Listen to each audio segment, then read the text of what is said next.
याद आ गई मुझे, तेजराय जी बता रहे थे एक व्यक्ति जो है ड्रिंक करके आ गया घर पे, पत्नी लड़ने लगी कि आज फिर तुमने तो कसम खा रखी थी, गंगा जल उठा रखी थी कि नहीं।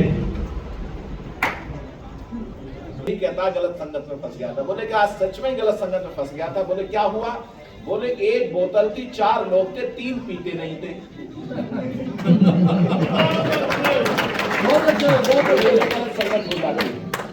लेकिन ये सब हास्य परिहास की बहुत सारे विषय हो चुके हैं। मैं उस धारा से आपको जोड़ना चाहता हूं, जो धारा कहीं ओजस्विता की धारा, देशभक्ति की। जो देशभक्ति सुनना चाहते हैं वो एक बार हाथ उठा के ताली बजा दीजिएगा। और कहां से शुरू करना है? कहां से शुरू करना है?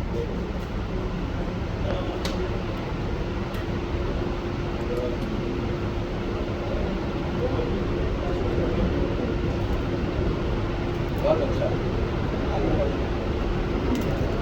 धीरे-धीरे पहुंचती है। तो मैं जिस बात को आपके मन तक पहुंचाना चाहता हूं, बात शुरू करना चाहता हूं, हमारा जो तिरंगा है, भारतीय ध्वज जो है, भारत का ध्वज जो है, वो 3 रंग का ध्वज पूरी दुनिया में भारत की पहचान है, आन बान सम्मान का प्रतीक है। और वो सम्मान का प्रतीक हमको तब कब अनुभव हुआ कि जब यूक्रेन और रशिया का युद्ध आरंभ हुआ, तो वहां पर फंसे हुए जो छात्र थे उन्होंने तिरंगे को ओढ़ा, अपनी ढाल बनाया, और जब वो निकलने लगे तो वहां से सेफ पैसेज दिया गया, सेना ने उनको सुरक्षित निकलने दिया गया। ये हमारे तिरंगे का मान सम्मान है पूरी दुनिया में। और कहीं जब देखा हमारे पड़ोसी देशों में जो भारत में उग्रवाद आतंकवाद फैलाते हैं, या और भी हमारे मित्र देश भी हैं, वहां के भी छात्रों ने जब देखा तो उन्होंने भी तिरंगे को ओढ़ा और अपनी जान बचाई तिरंगे को ढाल बनाकर। ये हमारे तिरंगे का मान सम्मान है, आन बान है। तब मैं 4 पंक्तियां देना चाहता हूं। इस लोकतंत्र के शिखर का जो श्रृंगार है, जुड़िएगा, इस लोकतंत्र के शिखर का जो श्रृंगार है, जिन 3 रंगों से ही वतन में बहार है। हिंदू हो, मुसलमान हो, सिख हो कि ईसाई, हर हिंद के वासी को तिरंगे से प्यार है, हर हिंद के वासी को तिरंगे से प्यार है। वहां से बात शुरू करना चाहते हो, और जुड़िएगा मेरे साथ में, हाथ खोल के रखिएगा, क्योंकि पहले ही कहा कि तबला हारमोनियम कुछ नहीं। और मातृशक्ति को प्रणाम करता हूं, बहुत मन के साथ वो कविता सुन रहे हैं, और मुझे दिखाई दे रहा है कि एक भी मातृशक्ति यहाँ से उठ के नहीं गई है। पूरे कवि सम्मेलन में उनकी उपस्थिति रही है। हमारे बंधु, हमारे पुरुष बंधु कुछ चले गए हैं, लेकिन मैं उनको भी प्रणाम करता हूँ। किसी न किसी आवश्यक कारण से एक और उठ लिए। देखो, अच्छा मोहल्ला बदला है। हाँ, ये भी अच्छी बात है। आइसक्रीम को चारों ओर से चाट चाट के खाना चाहिए, पता नहीं किधर से टेस्टी निकल रहा है।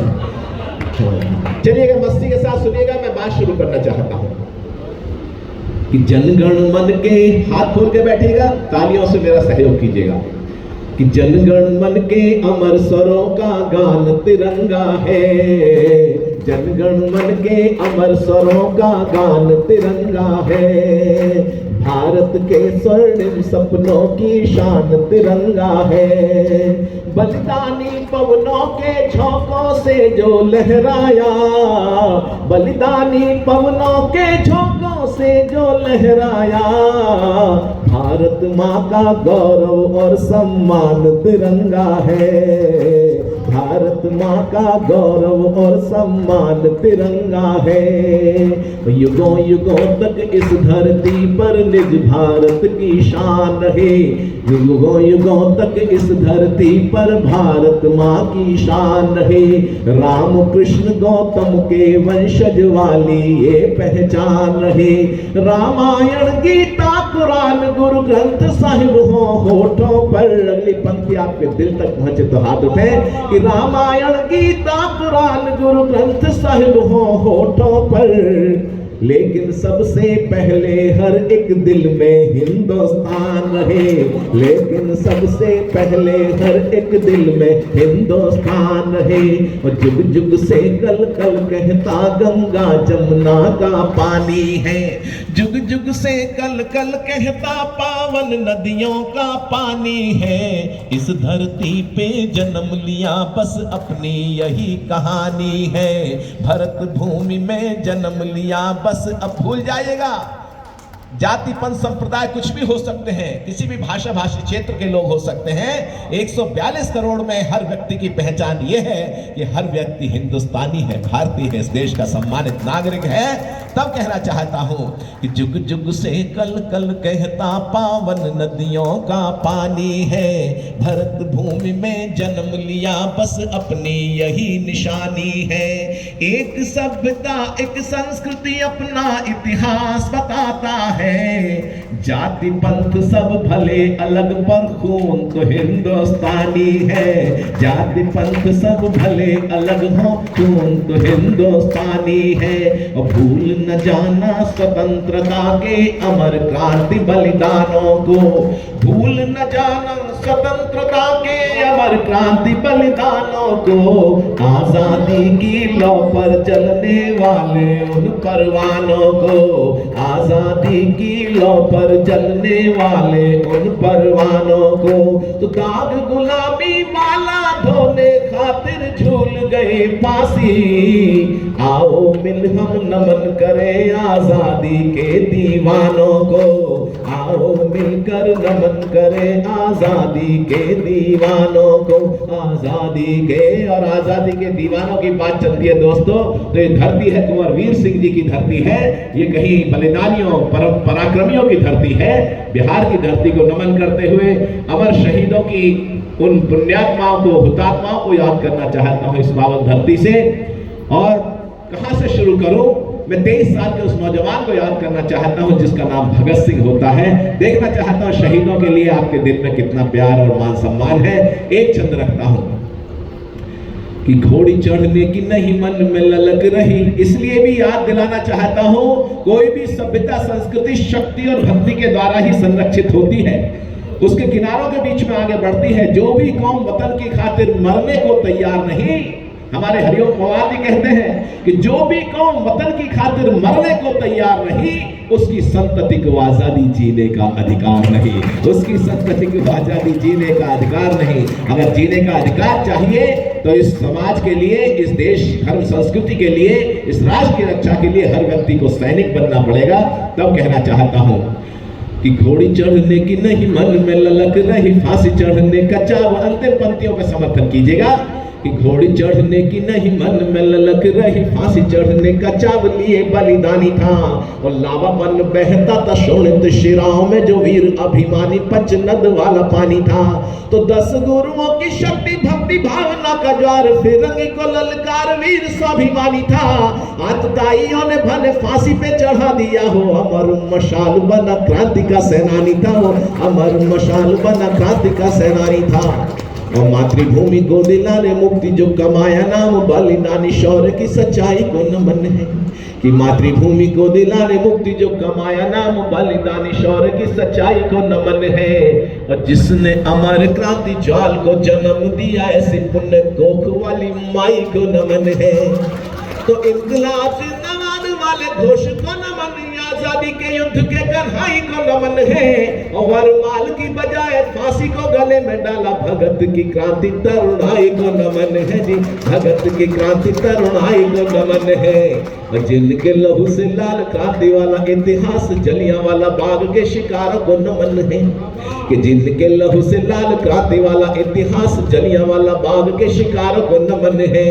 और शांति अहिंसा के हथियारों को नमन, और क्रांति के गगन के सितारों को नमन है।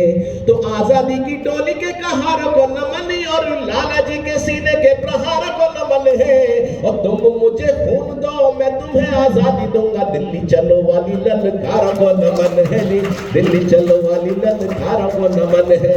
नेताजी सुभाष चंद्र बोस ने नारा दिया था कि तुम मुझे खून दो मैं तुम्हें आजादी दूंगा, लेकिन आजकल बहुत सारे नेता ये कहते हैं तुम मुझे आजादी दो, खून दो मैं तुम्हारा ले ही लूंगा। कि हमको उजाला देने के लिए जो बुझे उन दीपकों की पावन कतारों को नमन है, कि हमको उजाला देने के लिए जो बुझे उन दीपकों की पावन कतारों को नमन है। और मातृवंदना के गीत गाते गाते चूम लिए उन फांसी वाले पुण्यहारों को नमन है। तो बलिदानी स्वरों की पुकारों को नमन, और कोल्हुओं से बही तेल धारों को नमन है। आप में से कितने लोग अंडमान निकोबार सेलर जेल के बारे में जानते हैं? जरा हाथ उठाएंगे एक बार। बहुत कम लोग हैं दोस्तों।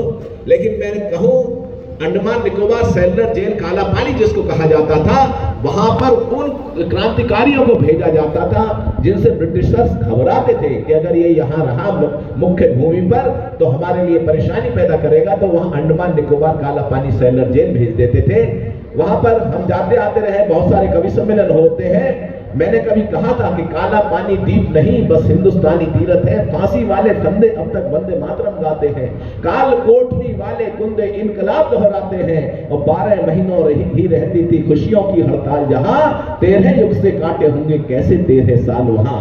आजादी का निश्चय केवल उन जिनका एक सहारा था, धन दौलत की चाह नहीं थी, स्वाभिमान ही प्यारा था, और काला पानी द्वीप नहीं बस हिंदुस्तानी तीरथ है, और आजादी की गंगा लाने वाला एक भगीरथ है, आजादी की गंगा लाने वाला एक भगीरथ है। तब मैंने कहा कि हमको उजाला देने के लिए जो बुझे उन दीपकों की पावन कतारों को नमन है, और मातृवंदना के गीत गाते गाते चूम लिए उन फांसी वाले पुण्यहारों को नमन है। तो बलिदानी स्वरों की पुकारों को नमन है, और कोल्हुओं से बही तेल धारों को नमन है, और क्रांतिकारियों ने जहां लिखा वंदे मातरम सेलुलर जेल की दीवारों को नमन है। काला पानी जेल के एक छंद और रखता हूं यहाँ पर। मैंने पहले भी कहा कि राजनीति के कारण हमारा समाज जातिपंथ संप्रदाय में लगातार बढ़ता चला जा रहा है, और उत्तर प्रदेश और बिहार के बारे में मुझे टिप्पणी करने की आवश्यकता नहीं है। क्या स्थितियां हैं, निरंतर समाज छोटे छोटे टुकड़ों में बटे, इससे कहीं ना कहीं राष्ट्र आगे कैसे बढ़ेगा, समाज आगे कैसे बढ़ेगा, इस पर चिंतन करना चाहिए आप सभी लोगों को। तब मैंने कहा कि हर व्यक्ति को सैनिक बनना पड़ता है, उम्र कोई भी हो। हमारे बाबूजी बैठे हुए हैं, अलग अलग उम्र के लोग यहाँ पर बैठे हुए हैं, कोई भी उम्र हो, जिस दिल में धड़कता हिंदुस्तान है वो उम्र कोई भी हो, हर व्यक्ति नौजवान है। तब मैंने कहा कि संकट में हो वतन देखकर खोले नहीं सोचो ऐसे खून की रवानी किस काम की।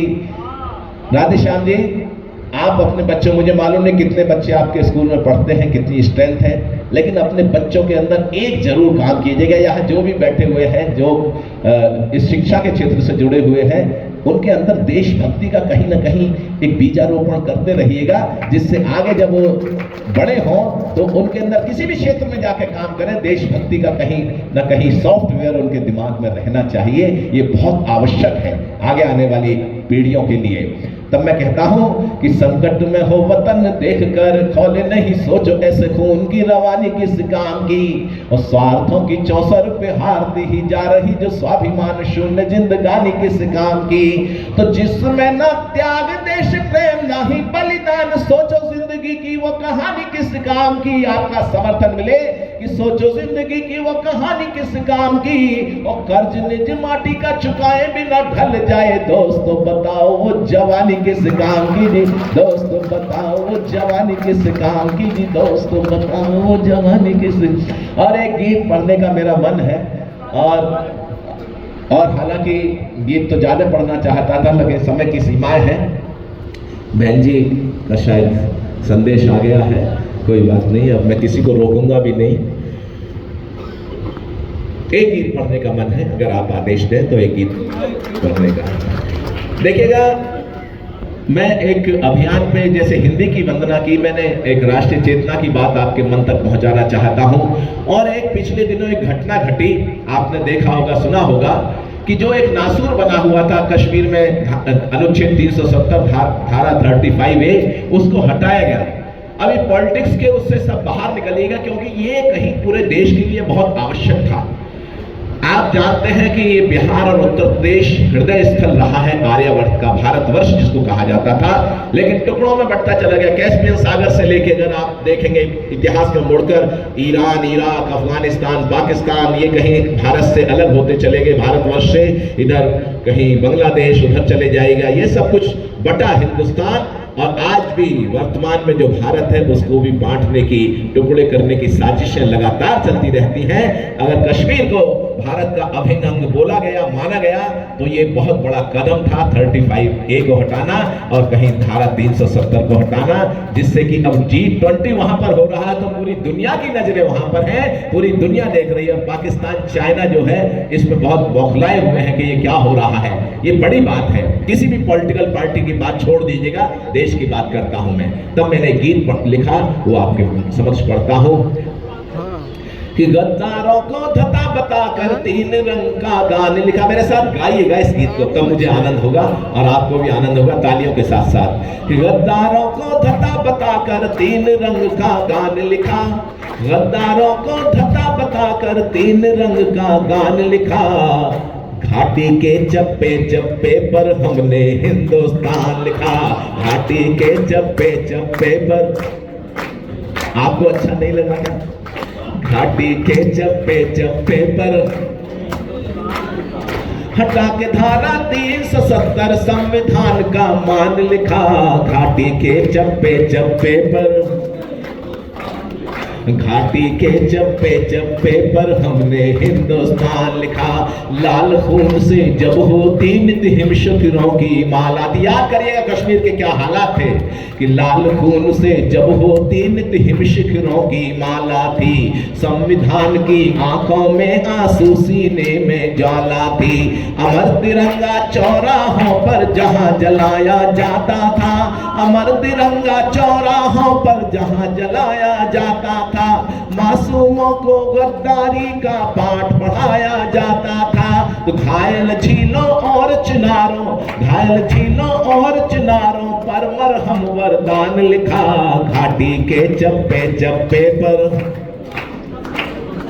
घाटी की आवाज नहीं आ रही आपकी? घाटी के चप्पे चप्पे पर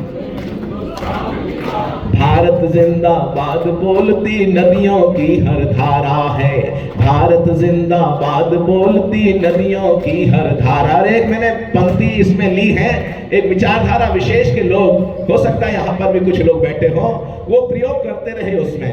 वो राजनीतिक नारा नहीं है, एक बहुत देश की बात है कि भारत जिंदाबाद बोलती नदियों की हर धारा है, जहां हुए बलिदान मुखर्जी। हाँ, आई आवाज आई कि जहां हुए बलिदान मुखर्जी, वो कश्मीर हमारा है जी, वो सारे का सारा है। दिल्ली के सिंहासन ने जीने का जलवा सिखा दिया, दिल्ली के सिंहासन ने जीने का जलवा सिखा दिया।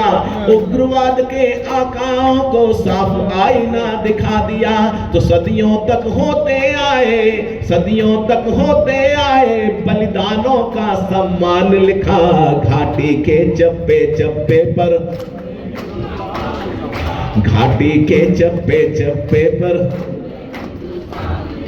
हटा के धारा 370 संविधान का मान लिखा, घाटी के चप्पे चप्पे पर हमने हिंदुस्तान लिखा, हमने हिंदुस्तान लिखा, हमने हिंदुस्तान, हमने हिंदुस्तान लिखा। और दोस्तों, इस कवि सम्मेलन को हम समाप्त नहीं कर रहे हैं, हम इसको स्थगित कर रहे हैं अगली बार तक के लिए। और यही कहना चाहते हैं कि तुम्हारी याद में जब, अगर देखिएगा 1 मिनट जो जहां वहीं खड़े रहे, ये लगभग 2.5-3 घंटे से कवि सम्मेलन चल रहा है।